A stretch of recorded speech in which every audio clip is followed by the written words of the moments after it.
Hello everyone and welcome back. I'm the R6 lore guy and we have some new lore information about the new season, Operation Deep Freeze, and the overall lore in general, specifically with our main antagonist, Deimos. If you love R6 lore, then be sure to drop a like on this video, let me know your thoughts in the comments, and let's get into this video. So yesterday, Ubisoft gave us the official teaser trailer for the brand new map layer coming in Operation Deep Freeze. Now this new map layer is giving us a glimpse at the base of operations for Deimos. And as we see as we go through this footage, we see that there's a lot of money into this base. There's labs, there's, testing rooms for weapons. We even get to see what seems to be Deimos' office with a bunch of different masks on the wall. It looks absolutely sick. And although we do get a really good glimpse at what this map is going to be like, and I cannot wait to play on it, there's a few pieces of information which we can see in this teaser, which is lore related and helps us understand Deimos more. Now we're going to break down this board we can see in one of the rooms. This is very important and there's a lot of information to learn here, and it teaches us where the lore is seemingly going to go. Now, a big major thing in this and in another frame of this teaser trailer is that you can see the name and the logo of what seems to be Deimos' organization, in which he is most likely the leader of. I can't imagine there's anyone higher than Deimos. I feel like he is the man at the top. But we could see the logo and the name of this organization, which is Keres. Now, this ties into Greek mythology the same way that Deimos does, the same way which Harry does as well. I'm going to break it down right now. So according to Wikipedia, in Greek mythology, the Keres were female death spirits. They were the goddesses who personified violent death and who were drawn to bloody deaths on battlefields. Although they were present during death and dying, they did not have the power to kill. All they could do was wait and then feast on the dead. Now, Greek mythology plays a massive part in R6 lore. Deimos is another reference to Greek mythology, with Deimos being the god of terror and dread. Harry plays a part in this as well. When he first became 6, he sought out the stadium and made that Rainbow's main base of operation and training located in Greece. So Greece and Greek mythology has a lot to do in R6 lore, and we are still yet to ever get a Greek operator. I wonder if we do get one, if they'll play into this overarching story. And alongside this name of Keres, we can also see 2 skulls with a knife in the middle, representing this organization's logo. Be sure to keep an eye out for that in the future. Now jumping back to that image of the board, we can see 2 here. The one on the right seems to have images of Tower, which was recently attacked, and although I did manage to find a better quality video of this teaser, I still do sort of struggle to make out what it says on the right hand side just because of the angle we are at. However, what we can take from this is on this right hand side board we have Tower, again recently attacked by Deimos, and then moving over to this next board we can see Emerald Plains seemingly being attacked next by Deimos. This is absolutely insane. He is targeting another rainbow base. Now, let's look more at this little board. For starters, at the top left, we can see Keres once again, the logo,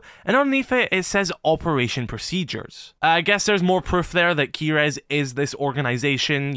We did see it on like a cargo crate, so you could think, well, maybe it isn't theirs, maybe it's just cargo they've bought, but no, this board does confirm that Keres is this group. Now, looking more at this board, at the bottom left, we can see Harry with an X through him, of course, implying that he has been eliminated. Beside him, we can see Sam Fisher being linked, implying that Deimos has his eyes on taking out Sam as well. When Harry did die, technically Sam is the next person in the hierarchy of Team Rainbow, so I guess it makes sense to aim for him as well. But since the squad system was introduced, I actually don't know where Sam stands alongside the squad leaders, which is Doc, Thermite, Kavera, and Habana. Like, obviously Sam is part of ghosteyes, so he follows Captain Kavera's orders, but he also is still in his own little bubble where he is still sort of above the operators and they do look up to him. So he is in that little grey area. Now linking to Sam is another guy with a circle around him. I'm not sure who this guy is. Personally, I've not played every Splinter Cell game and it's something I am meaning to get around to. So I'm not sure if he is from those games. Let me know in the comments if you know if this guy is potentially from Splinter Cell. Why is he linked to Sam? This has something to do with Sam Fisher because this link isn't going straight from Harry to this guy. It is going from Harry to Sam to this guy. Who is this man? This might be a stretch, but we know Sam made his way into Team Rainbow because he had to go into hiding because someone was hunting him down. Could this guy being linked to Sam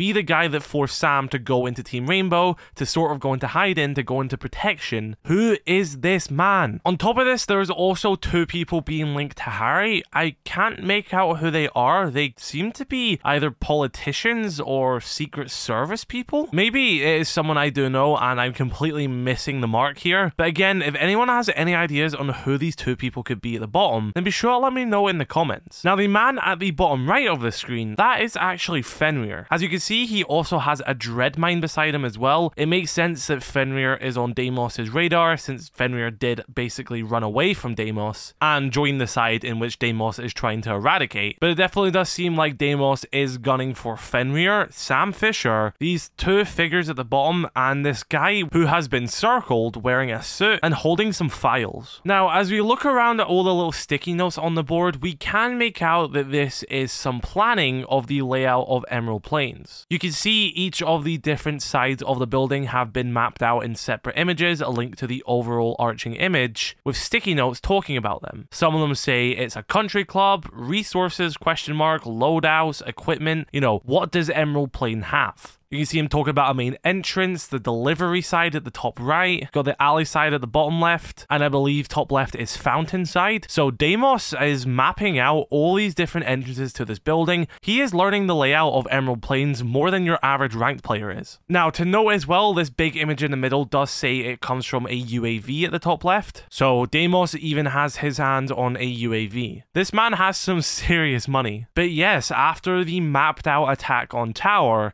it seems like Emerald Plains is going to be the next location in which Deimos is going to attack. Will they change Emerald Plains the same way they changed Tower? Maybe they'll add some destruction to it. I personally like Emerald Plains as it is. I hope this isn't them reworking it, because I think the map is actually kind of good. I don't think it's as bad as people make it out to be, but this could be an elaborate way for them to set up a rework for Emerald Plains, or not even a rework, but like change it a little bit. Have some of the map destroyed so you can get rid of a few rooms maybe people don't like, or even it's just going to be visual changes like with Tower when they added the bullet holes in Fire. But yes, as most as I can make out, that is this little board by Deimos on the new map layer, broken down as much as I possibly can. Again, there's still some mysterious figures on this board. Maybe we'll learn about them with the new season cinematic, since this is being filmed before that cinematic has been released, or maybe they will remain a mystery for the time being. Now, I want to go back a little bit and talk about the Keres squad, or the organization, or whatever they're referred to. I'm going to call them a squad for now. But what if Keres as a new organization in Rainbow Six is another way for Ubisoft to introduce more unique gadgets into the gameplay itself? Now, Nighthaven being part of the story allowed the gameplay to change with it as well. Nighthaven was a sort of futuristic private military. They introduced a bunch of unique tech into the gameplay of Siege as well as the lore. So what if Keres are being introduced to the game as well, and we can maybe start getting operators in our gameplay which aren't friendly people, which aren't the good guys. Siege has always had operators who are part of the good guys. Nighthaven, yes, you may disagree with them, but they still have good intentions at the end of the day. Well, with Keres being the bad guys, Ubisoft could start introducing some gameplay operatives who are a little bit off the playbook. They have sort of gadgets which typically wouldn't have been allowed in Rainbow. This allows them to sort of break away from having the restriction of it being a squad which is made for good. You can start making operators which have bad intentions. I don't know if they'll do that, because then you run the issue of having, you know, these Keres operators who people start to like, when in reality that person, you know, is trying to destroy Rainbow. So I don't know how you would do that when it comes to background of characters, because you're gonna have to make them, I guess, a bit unlikable. But again, who doesn't like a bad guy? I think that could be quite interesting. That could really turn Rainbow Six Siege on its head by introducing operators who aren't from Rainbow, who aren't on the good team. Show how they're different, show the weapons they are using are different, how they have different gadgets. I mean, yes, the gameplay itself is meant to be Rainbow training, but that's already a loose lore explanation anyway. I'd be fine to overlook these bad operators coming into the matches if it means introducing new aspects to gameplay. Yes, of course, in the lore, they wouldn't be training with Rainbow, they wouldn't be working with Rainbow, they'd be fighting each other, but it could be quite cool in gameplay just to overlook that, because you overlook gameplay all the time anyway. You know, why is there still Nighthaven operators when Nighthaven don't even work with Rainbow? You know what I mean? Gameplay and lore don't really cross that barrier that much, so they definitely could introduce Keres Keres operators into the game and, you know,